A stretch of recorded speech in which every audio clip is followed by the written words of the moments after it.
In the beginning, the universe was empty, without light, without life, without form.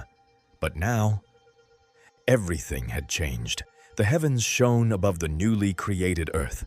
The oceans were filled with life. Gigantic creatures moved through the depths.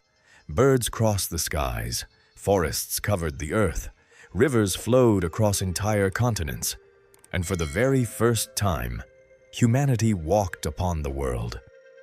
The sixth day had come to an end, and creation was finally complete. Everything that existed had been formed by the word of the Creator. From the light to the stars, from the seas to mankind.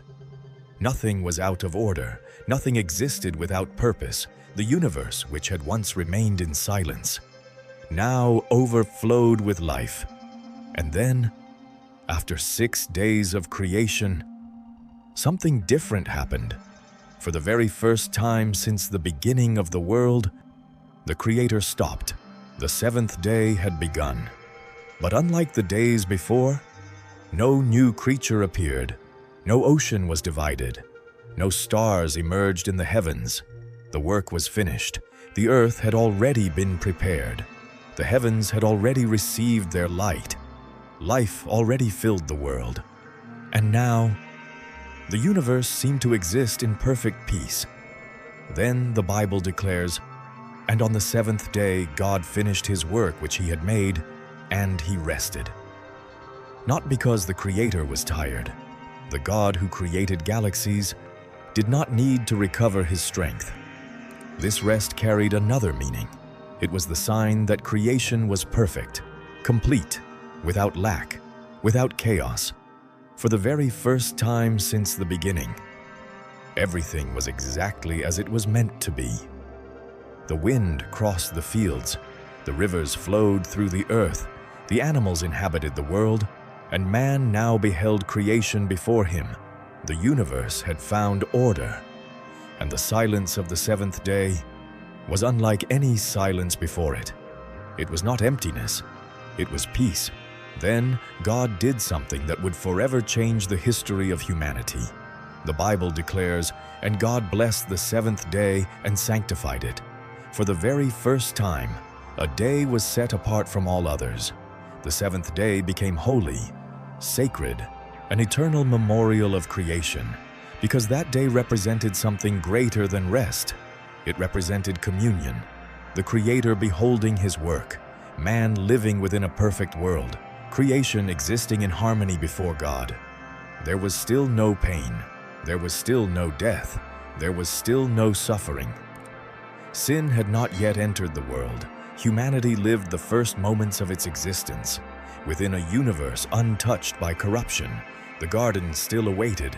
The story of mankind had only just begun. But in that moment, everything was perfect. Man walked upon an earth created by the hands of God, and the Creator rested over a finished work. But that silence would not last forever, because although creation was complete, the story of humanity was only beginning. A garden would be prepared. A woman would still be created. One choice would change the destiny of the world, and in the midst of perfection, humanity would face its first fall. But in that moment, evil had not yet touched creation. Fear did not yet exist. Death was still unknown. The universe remained in perfect harmony before the Creator.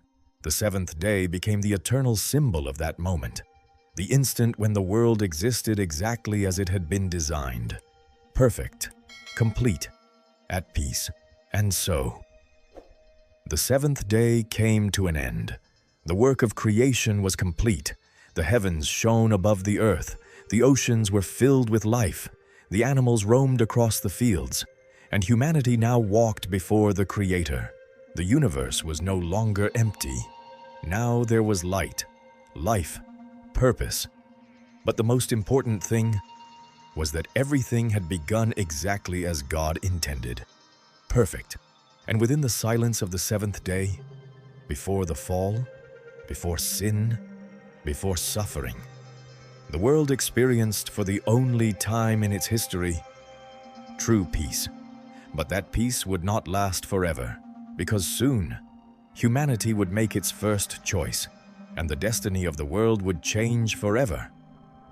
If you want to continue this journey through the story of the world according to the Bible, from Genesis to Revelation, follow the next episodes, because the Garden of Eden is about to be revealed.